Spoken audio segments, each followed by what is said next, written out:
ना ये दो क्वेश्चन देखने के बाद बढ़ते हैं आगे और अगला टाइप करते हैं ना। मैंने बहुत सारे फैक्टर ले लिए, बहुत सारे फैक्टर लेकर एक ग्रेटर देन और इक्वल टू वाला क्वेश्चन भी कर लिया मैंने। अब हम थोड़ा सा डिफरेंट करते हैं ना। डिफरेंट मतलब कि एक तरफ एक्सप्रेशन लिख देते हैं और एक तरफ दूसरी साइड पे हम एक्सप्रेशन लिख देते हैं, ठीक है ना।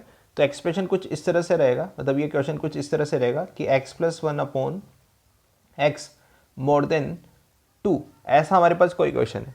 तो सबसे पहले विचार हमारे मन में आता है कि यार इस 2x को क्रॉस मल्टीप्लाई कर देते हैं, क्योंकि अगर यहाँ इक्वेशन होता तो मैं इसको क्रॉस मल्टीप्लाई करता, क्रॉस मल्टीप्लाई करके इधर की साइड लेके आ जाता और इसको सोल्व कर लेता। सोल्व करने के बाद फिर मैं उस आंसर को चेक करता, रखता और देखता कि वो आंसर इसको सेटिस्फाई कर रहा है नहीं कर रहा है, ठीक है ना। हाल फिलहाल ये इनइक्वेशन है, तो इनइक्वेशन में क्रॉस मल्टीप्लिकेशन केवल पॉजिटिव नंबर्स का होता है, तो ये हमेशा पॉजिटिव नहीं है क्योंकि इसकी ऑड पावर है, इसलिए इसको क्रॉस मल्टीप्लाई नहीं करूँगा। यहाँ पर जीरो भी नहीं है, ये स्टैंडर्ड फॉर्म में भी नहीं है, क्योंकि स्टैंडर्ड फॉर्म तब बना जाता है जब यहाँ पर रैशनल फॉर्म के साथ में यहाँ पर जीरो होता, तो ये अभी हाल फिलहाल स्टैंडर्ड फॉर्म में भी नहीं है। तो स्टैंडर्ड फॉर्म में नहीं होने की वजह से इसको मैं स्टैंडर्ड फॉर्म में कन्वर्ट करने की कोशिश करता हूँ। तो इस 2 को इधर लेके आना पड़ेगा, क्रॉस मल्टीप्लाई नहीं कर सकता तो इसको इधर ही लेके आना पड़ेगा भाई। तो यहाँ पर मैं इस 2 को इधर इस साइड की तरफ लेके आता हूँ, तो ये 2 बन जाता है -2, ठीक है। अब अभी भी मैं यहाँ पर देखो जीरो तो देख रहा हूँ, लेकिन अभी भी यहाँ पर रैशनल फॉर्म नहीं बनी, स्टैंडर्ड पैटर्न नहीं बना, डायरेक्ट वेवी कर्व लगाने वाली सिचुएशन नहीं बनी। तो उसके लिए फिर मुझे एलसीएम लेना पड़ेगा और एलसीएम लेने के बाद ये कुछ इस तरह का फॉर्मेट बना देगा। x एलसीएम आता है x+1 -2x मोर देन 0, ठीक है। अब ये पी वाई की फॉर्म बन गई, लेकिन ऊपर कैलकुलेशन हो रखी है, मतलब कैलकुलेशन हो जाएगी, तो इसको सिंप्लीफाई फॉर्म में लिखूंगा। तो ये पी बाई की फॉर्म और यहाँ पर जीरो आ गया, बीच में इनिक्वलिटी का सिंबल आ गया, तो मैं इसके ऊपर वेवी कर्व लगा सकता हूँ आराम से।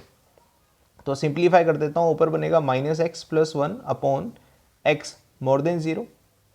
अब यहाँ से स्टार्ट होती है वेवी कर्व लगाने वाली स्टेप्स की स्टेप्स को फॉलो करते हैं ना, वेवी कर्व लगाने के लिए स्टेप को फॉलो करते हैं। तो अगर मैं वेवी कर्व लगाने वाली स्टेप को फॉलो करता हूँ तो वेवी कर्व लगाने की सिचुएशन परफेक्ट है, लेकिन x का मल्टीपल यहाँ पर क्या हो गया, नेगेटिव हो गया। तो x का मल्टीपल क्या नहीं होना चाहिए, नेगेटिव नहीं होना चाहिए, ठीक है ना। ऊपर वाले एक्सप्रेशन में x का मल्टीपल नेगेटिव है, इसीलिए हमने यहाँ पर इस x का मल्टीपल -1 कॉमन लिया और कॉमन लेने के बाद कुछ इस तरह से लिख दिया। इस -1 को मैं एक्स्ट्रा में देख रहा हूँ, -1 मल्टीप्लाई है इस फैक्टर के साथ, तो इस -1 को मैं क्रॉस मल्टीप्लाई करना चाहता हूँ, रिमूव करना चाहता हूँ, तो दोनों साइड -1 से मल्टीप्लाई करूँगा। -1 से मल्टीप्लाई कर दिया बोथ साइड, ऑपोजिट साइड, इसलिए मैंने साइन चेंज कर दिया है। अब ये जल्दी जल्दी आप कर सकते हो, मुझे यहाँ टाइम लगाने की ज़्यादा ज़रूरत नहीं है, क्योंकि ये सारी चीज़ें आपने अच्छे से पुराने लेक्चर्स या पुराने पार्ट्स में देख लिया है। अब इसके ऊपर वेवी कर्व लगा सकते हैं क्या, हाँ लगा सकते हैं। परफेक्ट सिचुएशन है, कोई भी x का मल्टीपल नेगेटिव नहीं है, हायर डिग्री वेरिएबल का मल्टीपल नेगेटिव नहीं है और परफेक्ट सिचुएशन है, एक साइड जीरो भी आ गई। तो दो फैक्टर्स हैं, दो एक्सप्रेशन है, दोनों लीनियर हैं, तो वो दोनों जीरो कहाँ होते हैं, ये 1 पर होता है, ये 0 पर होता है।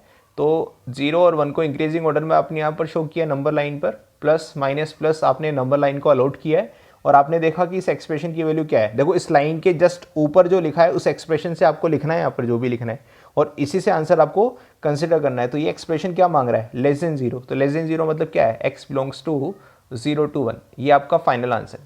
x belongs to 0 to 1, 0 to 1 के ऊपर क्या लगा है, माइनस, और यहाँ पर सिंबल क्या है, केवल ग्रेटर देन का, मतलब यहाँ पर इक्वल टू नहीं लगा है, इसलिए इसका मतलब क्या है कि यहाँ पर भी कहीं पर भी क्लोज ब्रैकेट, मतलब बिग ब्रैकेट नहीं आएगा, सब जगह स्मॉल ब्रैकेट आएगा।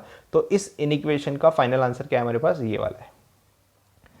अभी हमने इस एग्जांपल में क्या डिफरेंट किया, हमने एक रैशनल फंक्शन लिया और यहाँ पर क्या लिया, एक कांस्टेंट 2 ले लिया, ठीक है ना। तो स्टूडेंट क्या करते हैं कि जल्दबाजी में यहाँ पर 0 होना चाहिए वो भूल जाते हैं और डायरेक्ट वेवी कर्व लगा देते हैं इसके ऊपर, और -1 और 0 के हिसाब से ग्राफ बनाते हैं ऐसा, और डायरेक्ट वेवी कर्व लगाकर आंसर दे देते हैं। तो वो गलती आप लोगों को नहीं करनी है, आपको हमेशा ध्यान में रखना है कि स्टैंडर्ड पैटर्न क्या है, ठीक है। अगला क्वेश्चन है हमारे पास, इसमें भी मैं दोनों साइड वेरिएबल ले रहा हूँ, x+1 अपॉन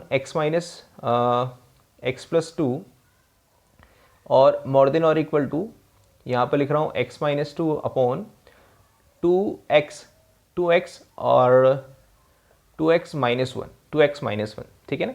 करके देख लेते हैं, अगर सिचुएशन परफेक्ट बैठती है, फैक्टर हो जाते हैं आराम से, तो हम इसको कर लेंगे ना।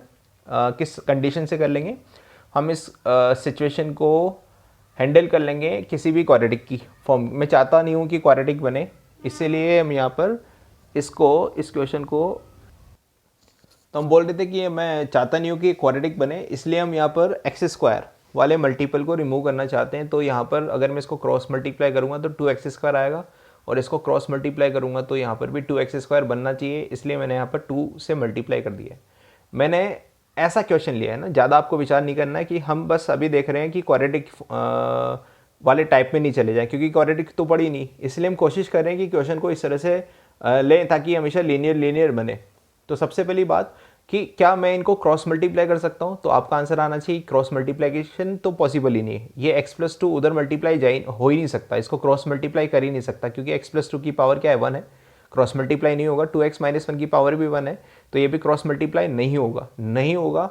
तो इसका मतलब क्या करना पड़ेगा, पूरी साइड को इधर लेके आना पड़ेगा। तो पूरी साइड को इधर लाना पड़ेगा, क्योंकि वेवी कर्व से अगर इस इनइक्वेशन को सोल्व करना है तो यही एकमात्र तरीका है भाई, क्योंकि वेवी कर्व तो स्टैंडर्ड पैटर्न पे लगता है और ये स्टैंडर्ड पैटर्न नहीं है। तो अभी क्या करना पड़ेगा, एलसीएम लेना पड़ेगा। एलसीएम कितना आएगा, x+2 और 2x - 1, ये इसका एलसीएम आया, और यहाँ पर x+1 और 2x - 1 ये मल्टीप्लाई में आ गए, बीच में आएगा माइनस, और 2x - 2 और इसके साथ मल्टीप्लाई आ गया x+2, ये मैंने एलसीएम लेकर लिख दिया है, ठीक है ना, और मोर देन और इक्वल टू 0। तो यहाँ 0 बन चुका है, पहली रिक्वायरमेंट पूरी हो गई। अब इसको मैं p/q फॉर्म में देखना चाहता हूँ। ये दोनों मल्टीप्लाई में है, अच्छी बात है। तो ऊपर से भी कैलकुलेशन कर जो भी चीज़ आती है उसको एक सिंपलेस्ट फॉर्म में लिखना है, सिंपलेस्ट फॉर्म में। तो यहाँ पर क्या बनेगा, यहाँ पर बनेगा 2x² माइनस का x माइनस प्लस 2x और माइनस का 1, और माइनस यहाँ बीच में आएगा, यहाँ आएगा 2x² और यहाँ आएगा आपके पास प्लस का 4x माइनस का 2x माइनस का 2x माइनस का 2x और माइनस का 4। इस तरह के हमारे पास इन दोनों ब्रैकेट को मल्टीप्लाई करने के बाद रिजल्ट आते हैं, और यहाँ बचता है x+2 और यहाँ बचता है 2x - 1, और यहाँ पर साइन अभी भी मोर देन और इक्वल टू 0 का ही रहता है, ठीक है। इस क्वेश्चन को थोड़ा सा आगे करने के लिए यहाँ स्पेस बना लेता हूँ भाई, और इस स्पेस में करने की कोशिश करता हूँ। कैलकुलेशन करेंगे तो 2x² खत्म हो जाएगा, क्योंकि ये माइनस अंदर मल्टीप्लाई होगा, तो ये माइनस का 2x² है और ये प्लस का 2x² है, और मैं यही चाहता था कि क्वाड्रेटिक ना बने, तो क्वाड्रेटिक मैंने यहाँ से रिमूव कर दी। इसके बाद यहाँ से बनेगा प्लस का x, और प्लस का x बनने के बाद यहाँ पर बन रहा है प्लस का 2x, तो प्लस का 2x माइनस से मल्टीप्लाई होगा तो माइनस का 2x, तो प्लस का x और माइनस का 2x, प्लस का x और माइनस का 2x, ये बन जाएगा माइनस का x। तो माइनस का x यहाँ से रिमेनिंग आता है, माइनस का 1 और ये बन जाएगा प्लस का 4, माइनस का 1 प्लस का 4, तो यहाँ बनेगा हमारे पास प्लस का 3। तो ऊपर से सारी कैलकुलेशन करने के बाद केवल -x+3 बचता है। ये आप आराम से कर सकते हैं, क्योंकि मैं यहाँ ज़्यादा टाइम नहीं लगाना चाहता, क्योंकि रिकॉर्ड हो रहा है तो मुझे टाइम कम मिलता है रिकॉर्ड करने के लिए। तो -x+3 यहाँ ऊपर से एक्सप्रेशन बनता है और नीचे से एक्सप्रेशन बनता है x+2 और multiply with 2x - 1 more than और इक्वल टू 0। अब देखिए ये बिल्कुल परफेक्ट फॉर्म में आ गई। परफेक्ट फॉर्म में आने के बाद मैं वेवी कर्व लगा सकता हूँ, परफेक्ट फॉर्म में तभी बोलता हूँ। लेकिन यहाँ पर सिचुएशन क्या है कि मैं रूल्स को चेक करूँगा वेवी कर्व लगाने के लिए, ठीक है ना। ये रैशनल फॉर्म तो आ गई, इधर एक साइड 0 भी आ गया। अब हायर जो मल्टीपल्स हैं, हायर डिग्री वेरिएबल है, उनके मल्टीपल क्या नेगेटिव पॉजिटिव है क्या, है ना। तो पॉजिटिव है वो तो चलेंगे, लेकिन नेगेटिव है क्या, तो नेगेटिव होंगे तो उनको मुझे क्या करना पड़ेगा, पॉजिटिव बनाना पड़ेगा। तो पॉजिटिव बनाने के लिए मुझे क्या करना पड़ेगा भाई, इस x का मल्टीपल मुझे यहाँ पर कॉमन लेना पड़ेगा। तो माइनस कॉमन लिया, x - 3 यहाँ पर बनेगा, यहाँ से बनेगा x+2, यहाँ से बनेगा 2x - 1। यहाँ मुझे कुछ भी कॉमन लेने की जरूरत ही नहीं है, बस यहाँ पर मुझे एक माइनस कॉमन लेना पड़ा। इस माइनस को हटाने के लिए बोथ साइड नेगेटिव नंबर से मल्टीप्लाई करूँगा, तो ये साइन चेंज करना पड़ेगा, x - 3 x+2 और 2x - 1, और ये साइन हो जाएगा लेस देन इक्वल टू 0। अब देखो ये जाना पहचाना क्वेश्चन है, 3 फैक्टर हैं तो 3 नंबर्स मिलेंगे, तीनों नंबर्स को नंबर लाइन पर लिखूंगा, और नंबर लाइन बनाने के बाद मुझे आंसर मिलने वाला है। अब मुझे बहुत अच्छी तसल्ली हो गई। ये -2 देगा, ये हाफ देगा, ये 3 देगा, प्लस माइनस देगा, 4 टुकड़े हो गए तो 4 साइन आएंगे। अब इसके ऊपर क्या लिखा है ये, तो इसका सिंबल क्या मांग रहा है, वो डिमांड क्या कर रहा है वो लिखना है। ये क्या मांग रहा है उससे कोई मतलब नहीं है ना, आप यहाँ तक पहुंच चुके हो तो इसके अकॉर्डिंग आंसर लिखना है, और ये इसका जो आंसर होगा वो इसका आंसर होगा। तो आपको फाइनल जो आंसर चेक करना है या तो यहाँ से करो या फिर यहाँ से करो, ठीक है भाई। यहाँ पर काटापीटी हो जाती है, इसलिए मैं आपको सजेस्ट करूंगा कि जो भी आंसर आ रहे हैं वो आप यहाँ से 100% कन्फर्म करें, यहाँ कन्फर्म करें, यहाँ पर भी नहीं करें, बस आंसर यहाँ से लिखें। तो नेगेटिव मांग रहा है और इक्वल टू 0 मांग रहा है, तो पहले मैं नेगेटिव पर बात कर लेता हूँ। नेगेटिव मतलब माइनस वाले साइन कहाँ पर लिखें, तो 2 जगह लिखें माइनस वाले साइन, तो मेरे 2 आंसर आने वाले हैं। -∞ से -2, यहाँ पर हमेशा ओपन आता है, -2 पर विचार करेंगे भी, और ½ to 3, हाफ पर भी विचार करेंगे, 3 पर भी विचार करेंगे कि कहीं पर क्लोज इंटरवल तो नहीं आएगा। देखो जब भी क्लोज इंटरवल मतलब ग्रेटर देन इक्वल टू या फिर लेस देन और इक्वल टू वाले सिंबल आते हैं तो कहीं ना कहीं क्लोज इंटरवल आ सकता है और कहीं ना कहीं ओपन इंटरवल आ सकता है। ऐसा जरूरी नहीं है कि सब जगह ओपन आएगा सब जगह क्लोज आएगा, वो सोचना पड़ता है। मैंने आपको पिछले एक एग्जांपल में समझाया था कि इक्वल टू 0 मांग रहा है, इसका मतलब इक्वल टू 0 किसी ना किसी की वजह से तो होगा। अगर होगा तो वो केवल ऊपर वाले की वजह से होगा, नीचे वालों की वजह से कभी भी नहीं होगा। तो ऊपर कितने फैक्टर लिखे, 1, और वो 0 का होता है 3 रखने पर। वो कहाँ 0 होता है, 3 रखने पर। x इक्वल टू 3 अगर मैं यहाँ रखूंगा तभी इसका आंसर 0 आएगा। तो क्या कहीं पर x इक्वल टू 3 आ रहा है क्या, हाँ आ रहा है। तो x इक्वल टू 3 मैं आंसर में ले पा रहा हूँ, 3 रखने पर इसका आंसर 0 आ रहा है, इसका मतलब ये इनिक्विलिटी सही हो रही है। लेकिन -2 और हाफ वो आंसर में 0 लेने, इंक्लूड करने पर इनफाइनाइट आंसर दे रहे हैं। इनफाइनाइट मतलब नॉट डिफाइंड आंसर दे रहे हैं। इसका मतलब हाफ को इंक्लूड नहीं करना और -2 को भी इंक्लूड नहीं करना है। इसका मतलब इस इक्विलिटी का जो रिजल्ट आएगा हमारे पास फाइनल वो ये रहेगा। इसमें से कोई भी अगर नंबर उठाकर यहाँ रखूंगा, यहाँ चेक करना है भाई, आपको हमेशा ओरिजिनल क्वेश्चन से चेक करना है या बीच में कभी भी चेक नहीं करना है। यहाँ रखूंगा तो हमेशा ये इनिक्विलिटी ट्रू रहने वाली है। तो इस क्वेश्चन को देखकर आपको ये समझ में आया होगा कि हमें क्या क्या गलती करने की उम्मीद थी वो हमने यहाँ पर नहीं करनी है, ठीक है ना। हमें हमेशा ध्यान में रखना है कि क्वेश्चन हमारा बिल्कुल सही हो। तो अभी तक हमने क्या देखा, अभी तक हमने दोनों तरफ एक्सप्रेशन थे वो देख लिए, सिंगल इनिक्विलिटी में दोनों तरफ एक्सप्रेशन थे वो भी देख लिए, एक तरफ कांस्टेंट था वो भी देख लिया, एक तरफ 0 था एक तरफ एक्सप्रेशन था वो भी देख लिया, कहीं कैलकुलेशन करनी पड़ रही थी वो भी देख लिया। इस तरह के सारे क्वेश्चंस देख लिए और सभी क्वेश्चन में कभी इक्वल टू लगा दिया, कभी इक्वल टू नहीं लगाया। किससे पॉजिटिव मांग रहा है तो पॉजिटिव वाला आंसर दे दिया। लाइन के ऊपर वाले ग्राफ से या एक्सप्रेशन से हम आंसर देते हैं और चेक करते हैं ओरिजिनल क्वेश्चन में, है ना। इसके अलावा कहीं पर भी आप चेक नहीं करते हो। एक और क्वेश्चन मैं यहाँ पर लेता हूँ जो कि अभी तक के क्वेश्चन से डिफरेंट है। हम अभी तक सिंगल इनिक्विलिटी करते आ रहे हैं। अब मैं यहाँ पर हम जो क्वेश्चन करने वाले हैं वो डबल इनिक्विलिटी वाला क्वेश्चन करने वाले हैं। डबल इनिक्विलिटी है ना, तो डबल इनिक्विलिटी का क्वेश्चन हम जब यहाँ पर पिक करेंगे तो कुछ इस तरह से पिक कर रहे हैं, 2x + 1 और यहाँ पर x और 2x - 3, इस तरह का मैं क्वेश्चन यहाँ से पिक करने वाला हूँ, ठीक है भाई। मैं यहाँ पर ध्यान रख रहा हूँ क्वेश्चन बनाते टाइम कि वापस से क्वाड्रेटिक यहाँ पर ना बने, कोशिश करते हैं ना। अच्छा ये बन गया क्वेश्चन हमारा ना, इसको सोल्व करते हैं। अगर बीच में कोई दिक्कत आएगी तो फिर से क्वेश्चन दूसरा ले लेंगे ना। दिक्कत का मतलब ये कि क्वाड्रेटिक ना बन जाए, क्योंकि क्वाड्रेटिक को मैंने पढ़ाया नहीं, जब तक मैं उसको लूंगा नहीं अभी तक, है ना। क्वाड्रेटिक को पढ़ाने के बाद ही लूंगा। अब डबल इनिक्विलिटी वाला क्वेश्चन किस तरह से सोल्व किया जाता है, तो डबल इनिक्विलिटी जब मैं इंटरवल पढ़ा रहा था तो वहाँ पर मैंने डबल इनिक्विलिटी वाले इंटरवल लिए थे और मैंने आपको बताया था कि आगे फ्यूचर में क्वेश्चन में भी काम आएगा, तो वो अब काम आ चुका है। तो डबल इनिक्विलिटी वाले क्वेश्चन को किस तरह सोल्व किया जाता है वो अब हम यहाँ पर देखना चाहते हैं ना। तो मुझे अभी तक अगर क्वेश्चन ये आता, अगर मान लो ये क्वेश्चन ये आता है, ये प्योर ये क्वेश्चन आएगा तो ये हम कर लेंगे, ठीक है ना। ये क्वेश्चन आएगा तो ये भी कर लेंगे, ये क्वेश्चन आएगा तो ये भी कर लेंगे। तो डबल इनिक्विलिटी को तोड़ना जब हमने सीखा था तो ये तो सीखा था कि डबल इनिक्विलिटी को 2 इनिक्विलिटी बनाया जाए, डबल इनिक्विलिटी को 2 इनिक्विलिटी के क्वेश्चन बनाया जाए। तो हम इस डबल इनिक्विलिटी को तोड़ेंगे यहाँ से और कोशिश करेंगे ऐसे क्वेश्चन को फॉर्म करने की जो हम जानते हैं। तो हम क्या जानते हैं, सिंगल इनिक्विलिटी वाले क्वेश्चन जानते हैं। तो सिंगल इनिक्विलिटी को मैं आराम से कर सकता हूँ, तो तोड़ देते हैं भाई। एक लाइन मैंने यहाँ बनाई, मतलब एक टुकड़ा ये होगा, और एक लाइन मैंने यहाँ बनाई, एक टुकड़ा ये होगा। इस टुकड़े को मैं ऐसे लिख रहा हूँ, x + 1 / x - 1। देखो साइन इधर की तरफ ओपन है तो मैं साइन अभी भी इधर ही लिख रहा हूँ, बस इसको मैंने अरेंज करके लिखा है, वहाँ पर भी अरेंज करके लिखा था। और डबल इनिक्विलिटी जब ब्रेक होती है तो बीच में क्या आता है भैया, बीच में क्या आता है, एंड आता है। तो यहाँ पर भी मैंने एंड लगा दिया, x + 1 / x - 1, और साइन ये रहेगा 2x + 1 / 2x - 3। ये दूसरा साइन हमारे पास ऐसा रहेगा। तो ये एक सिंगल इनिक्विलिटी ये बन गई, एक सिंगल इनिक्विलिटी ये बन गई। मैं इसको नाम दे रहा हूँ फर्स्ट, इसको नाम दे रहा हूँ सेकेंड।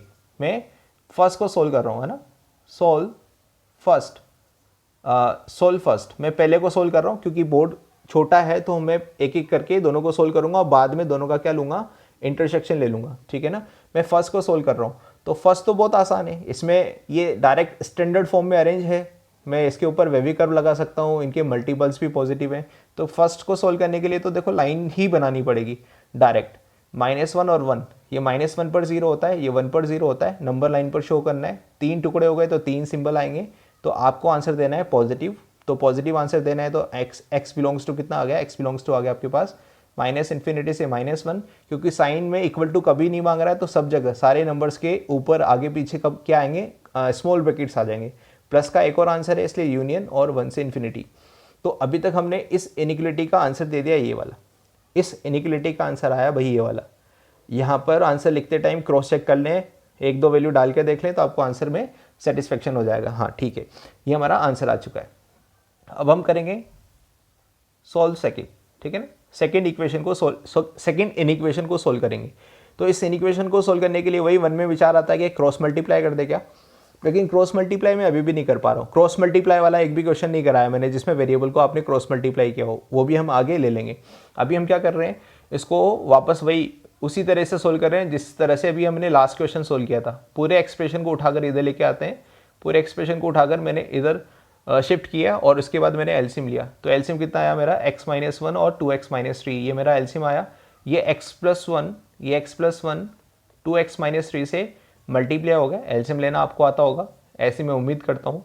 नहीं आता है तो मुझे बताएं, ठीक है ना, कमेंट बॉक्स में, ताकि मैं एलसीएम लेना भी सिखा दूंगा आपको। इसको मल्टीप्लाई और इसको मल्टीप्लाई करने के बाद डिफरेंस लेना है। तो अब ये स्टैंडर्ड फॉर्म में नहीं है, स्टैंडर्ड फॉर्म में बनाने के लिए मल्टीप्लाई करना पड़ेगा। 2x² माइनस का 3x प्लस का 2x और माइनस का 3, इन दोनों ब्रैकेट को मल्टीप्लाई करने पर ये आ गया 2x² माइनस का 2x प्लस का x और माइनस का 1, इन दोनों ब्रैकेट को मल्टीप्लाई करने पर ये आ गया। और x-1 और 2x-3, ये दोनों चीज़ें मल्टीप्लाई में चल रही है, ये हमारे लिए अच्छी बात है। और यहाँ साइन अभी ऐसा ही रहेगा। इसको कैलकुलेट कर लेते हैं, 2x² से 2x² कट जाएगा, क्योंकि माइनस अंदर जाएगा तो ये माइनस का है, ये प्लस का है, कट जाएगा। यहाँ से बचेगा माइनस का x और यहाँ से बचेगा आपके पास माइनस का x, जो कि प्लस का x हो जाएगा। मतलब यहाँ से x भी कट गया, यहाँ से बच रहा है माइनस का x, देखो ध्यान से, माइनस का x, और यहाँ से बच रहा है आपके पास माइनस का x, जो कि प्लस बन जाएगा। तो -x + x वो भी खत्म हो गया। यहाँ से बच रहा है प्लस का 3 और यहाँ से बच रहा है प्लस का 1। तो ऊपर से बचेगा केवल 4/x-1 और 2x-3, और ये हो जाएगा <= 0। अब ये फॉर्मेट बचता है, वेवी कर्व लगाने लायक है कि नहीं है? हाँ, रेशनल फॉर्म में, p/q फॉर्म में, या एक साइड 0 बन चुका है, रेशनल फॉर्म में। तो ये वेवी कर्व लगाने की स्टैंडर्ड फॉर्म पे आ चुका है। अब आप चाहो तो 4 को क्रॉस मल्टीप्लाई कर सकते हो। 4 ऑलवेज पॉजिटिव क्वांटिटी, तो यहाँ पर 4 की जगह क्या रह जाएगा, 1 रह जाएगा ना। जब भी किसी नंबर को मल्टीप्लाई करता हूँ तो 1 तो छोड़ के जाता है ना। तो यहाँ 4 को मैंने क्रॉस मल्टीप्लाई कर दिया, 4 को मैंने क्रॉस मल्टीप्लाई किया तो कितना आ गया, 0/4, वो खत्म हो गया है और यहाँ पर 1 रह गया है। अब ये हमारे पास स्टैंडर्ड फॉर्म है। अगर आप 4 को क्रॉस मल्टीप्लाई नहीं करना चाहते हो तो मत करो, कोई बात नहीं, 4 से ज़्यादा फर्क नहीं पड़ता है। ये हमारे पास स्टैंडर्ड फॉर्म है, इसके ऊपर वेवी कर्व लग सकता है। हाँ लग सकता है, क्योंकि बिल्कुल परफेक्ट फॉर्म है, सभी के मल्टीपल्स पॉजिटिव हैं, सभी लीनियर फैक्टर्स हैं, सब कुछ अरेंज्ड है। हमें जितने भी, देखो ऐसा मतलब नहीं कि ऊपर भी होना चाहिए नीचे भी होना चाहिए। ऊपर नहीं है कोई बात नहीं, नीचे तो है, कहीं ना कहीं वेरिएबल होना चाहिए ना। एक जगह वेरिएबल आएगा तो हम वेवी कर्व लगा सकते हैं। तो वेवी कर्व लगाने लायक तैयार हो गए ना। अभी सब कुछ सारी कंडीशन चेक करने के बाद मैंने ये 0 का होता है वो चेक किया, ये 0 का होता है वो चेक किया। तो ये 1 पर होता है और ये 3/2 पर होता है। प्लस माइनस प्लस दिया, वही जैसा रूल बताता है वैसे ही करता जा रहा हूँ। 3 टुकड़े तो 3 साइन, और 3 साइन को देखकर मैंने इसको देखा, इससे पूछा कि बताओ कौन सा आंसर चाहिए। तो इसने बोला कि मेरे को नेगेटिव आंसर चाहिए। तो नेगेटिव तो एक जगह लिखा है, इसका मतलब आंसर आ चुका है x बिलोंग्स टू 1 to 3/2। दोनों नंबर्स के ऊपर मैंने ब्रैकेट नहीं लगाए, ब्रैकेट मुझे सोच समझ के लगाने पड़ेंगे। अब देखो ये = 0 मांग रहा है। अब यहाँ = 0 कब आएगा, ये एक्सप्रेशन 0 कब हो सकता है, जब ऊपर वाला 0 होगा। अब ऊपर वाला तो वेरिएबल है ही नहीं, 1 तो 0 अपने आप थोड़ी हो जाएगा। वेरिएबल होता तो उसको मैं 0 बनाने की कोशिश करता, लेकिन यहाँ तो 1 है, तो 1 अपने आप 0 नहीं हो सकता। इसका मतलब ऐसी दुनिया की कोई भी ताकत नहीं है जो इसका आंसर 0 बना दे। दुनिया की ऐसी कोई भी ताकत नहीं है जिसको रियल नंबर रखूँ यहाँ पर और वो 0 बन जाए, ठीक है ना। 0 आता तो इसकी वजह से आता। तो x = 1 और 3/2 के ऊपर, दोनों के ऊपर क्या आएगा, ओपन ब्रैकेट। ध्यान से समझना, यहाँ = मांग रहा है, लेकिन = हो ही नहीं सकता। ये मांग रहा है, मांगने दो ना। मांगने वाले को हम जरूरत थोड़ी पूरी कर देते हैं, हर बच्चे की जिद पूरी नहीं की जाती भाई, ठीक है ना। देखी जाती है कंडीशन कि वो पूरी करने लायक है कि नहीं है। तो इसने मांगा 0 आंसर दो, तो इसने बोला कि 0 आंसर मैं तभी दूंगा जब यहाँ वेरिएबल होगा। तो वेरिएबल है ही नहीं, तो कांस्टेंट अपने आप 0 थोड़ी हो जाएगा। 1 को 0 थोड़ी लिख दूंगा मैं। तो यहाँ पर ये 0 नहीं हो सकता। इसका मतलब यहाँ पर जो रिजल्ट रहेगा वो ओपन इंटरवल के साथ आएगा। 1 और 3/2 के ऊपर ओपन इंटरवल आ गया। इसका मतलब मैंने सेकंड को भी सोल्व कर लिया और मैंने फर्स्ट को भी सोल्व कर लिया। अब बारी आती है इन दोनों के इंटरसेक्शन की। इंटरसेक्शन लेना मत भूलना है ना। तो इंटरसेक्शन हमारा यहाँ पर हम कर रहे हैं ना, इस क्वेश्चन का हमने इंटरसेक्शन लेना है ना। तो हमने दोनों डबल इनिक्वलिटी को तोड़ा, दो सिंगल इनिक्वलिटी बनाया और दोनों सिंगल इनिक्वलिटी को मैंने अलग अलग सोल्व करके उनके रिजल्ट निकाल लिए फाइनल। अब मैं यहाँ पर एक और ग्राफ बना रहा हूँ। ये ग्राफ वो ग्राफ है जो इंटरसेक्शन को शो करता है, इंटरसेक्शन को शो करता है ना। तो इस पहले आंसर को एक साथ रिप्रेजेंट करूंगा, इस सेकेंड आंसर को अलग से रिप्रेजेंट करूंगा। दो लाइन बनाऊंगा, एक इसकी और एक इसकी। मैंने इंटरसेक्शन लेना बताया ना, दो लाइन ऐसी बनाओगे तभी तो इंटरसेक्शन ले पाओगे भी। तो एक लाइन तो इसकी बनेगी और एक लाइन इसकी बनेगी और दोनों ऊपर नीचे बनेगी। फिर दोनों को मिलाऊंगा, फिर देखूंगा कहाँ पर इंटरसेक्शन आ रहा है। तो यहाँ पर डिफरेंट नंबर और यहाँ पर डिफरेंट नंबर जो भी आ रहे हैं सब यहाँ पर रिप्रेजेंट कर दो। तो माइनस इन्फिनिटी वो मैंने शो कर दिए, -1 सबसे छोटा नंबर है, फिर 1 आएगा, फिर 3/2 आएगा। ये टोटल नंबर जो इनमें डिफरेंट है वो मैंने यहाँ शो कर दिए। अब 1 2 3/2 यहाँ शो करो तो 1 2 3/2 का मतलब इतना होता है। तो इसका आंसर मैंने रिप्रेजेंट कर दिया है। अब इसका आंसर रिप्रेजेंट करना है तो इसका आंसर मैं ऊपर या नीचे कहीं पर भी शो करूंगा, बस ध्यान में रखना है कि एक लाइन में ना हो जाए, ये अलग आंसर आएगा, ये अलग आंसर आएगा। तो -∞ से -1 और यूनियन 1 से इन्फिनिटी। तो 1 से इन्फिनिटी का मतलब ये होता है। ये एक आंसर ऊपर डाल दिया मैंने एक ही लाइन में, ये अलग आंसर है इसलिए मैंने उसको नीचे डाला है। अब इन दोनों को मर्ज करने की कोशिश करूंगा। तो मर्ज कर रहा हूं तो आप लोगों को पता लग रहा है ये ओपन है, ये भी ओपन है, मतलब 1 इसके पास भी नहीं है और इसके पास भी नहीं है। तो दोनों के पास नहीं है तो चिंता ही खत्म हो गई, ठीक है ना। तो 1 दोनों के पास नहीं आएगा। फिर मैंने क्या लिखा, x यहाँ पर 3/2 ले लिया, इसके पास 3/2 नहीं है और यहाँ पर 3/2 है। तो जब मैं इंटरसेक्शन लूंगा तो 3/2 के ऊपर क्या आ जाएगा, होलो सर्किल आ जाएगा। 3/2 आएगा ही नहीं आंसर में ना। अब लेकिन यहाँ पर सारे आंसर हैं और यहाँ पर भी सारे आंसर है, तो इसका जो इंटरसेक्शन आएगा वो कितना आएगा, इतना आएगा। क्लियर है ना बात। तो इसका मतलब फाइनल आंसर कितना आया, 1 2 3/2। यहाँ से लेकर यहाँ तक के सारे आंसर आए और दोनों के ऊपर क्या आ गया, ओपन ब्रैकेट और ओपन ब्रैकेट, होलो सर्कल। इसका मतलब जो फाइनल रिजल्ट रहेगा इस डबल इनइक्वलिटी का वो क्या रहेगा, x बिलोंग्स टू 1 2 3/2। ये मेरा फाइनल आंसर रहेगा। कैसे करना है डबल इनइक्वलिटी वाले क्वेश्चन को आपको ये समझ में आया होगा। और सभी टाइप के ऑलमोस्ट मैंने क्वेश्चन लिए, बस अभी मैंने किसी भी वेरिएबल ऑलवेज पॉजिटिव वाले जो क्रॉस मल्टीप्लाई करता हूँ वो वाले क्वेश्चन अभी तक मैंने एक भी आपको शो नहीं किया है। तो बच्चों आपको इस तरह के क्वेश्चंस की प्रैक्टिस करनी है, खुद से बनाओ क्वेश्चंस, कोई लफड़ा नहीं पड़ेगा। आप जितने ज़्यादा क्वेश्चन बनाओगे उतना आपके लिए बेनिफिशियरी रहेगा। उनके आंसर क्रॉस चेक करो। मेरे को बताने की जरूरत नहीं है, मेरे को सोल्व करके भेजने की जरूरत नहीं है। आप ऐसे रिजल्ट आ रहे हैं, उस रिजल्ट को आप यहाँ रखो तो अपने आप पता लग जाएगा कि हाँ ये सही है कि गलत है। ठीक है, बहुत आसान है। आप अपने हिसाब से अपनी DPP तैयार करें और उसको सोल्व करें ताकि आपको आगे आने वाले किसी भी क्वेश्चन में दिक्कत ना आए। मैं आपके लिए बस अभी यही बोलना चाहता हूँ और आपके अच्छे फ्यूचर के लिए बहुत बहुत शुभकामनाएं। आप ऐसे पढ़ते रहें और अच्छा करते रहें, ठीक है। इसके बाद के क्वेश्चन फिर हम अगली क्लास में लेंगे। अभी क्लास हमारी यहीं ओवर होती है, ठीक है। धन्यवाद दोस्तों, आशा करते हैं कि आपको हमारा वीडियो अच्छा लगा होगा। इसी तरह आपका प्यार बना रहे तो दोस्तों हमारे चैनल को लाइक और सब्सक्राइब करना ना भूलें। हमारे नए वीडियोस का नोटिफिकेशन प्राप्त करने के लिए बेल आइकन पर क्लिक ज़रूर करें। हो सके तो अपने दोस्तों में भी इसको शेयर करें। Thank you for watching.